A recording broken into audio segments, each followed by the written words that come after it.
Welcome friends. இந்த வீடியோவானது 9 கோடிக்கு ஏலம் போக வாய்ப்பு உள்ள ராபர்ட் ரேமன் என்பவரின் கேன்வாஸ் ஓவியம் பற்றியது.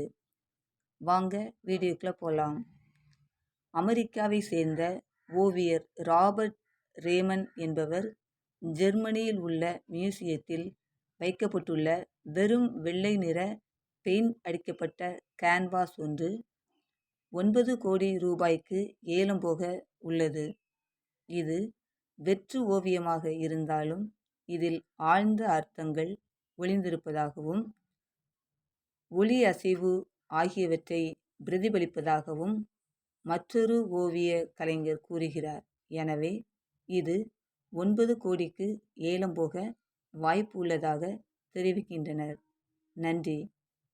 இந்த வீடியோவை லைக் பண்ணுங்கள், கமெண்ட் பண்ணுங்கள், ஃப்ரெண்ட்ஸ் அண்ட் ஃபேமிலிக்கு ஷேர் பண்ணுங்கள். தேங்க்யூ.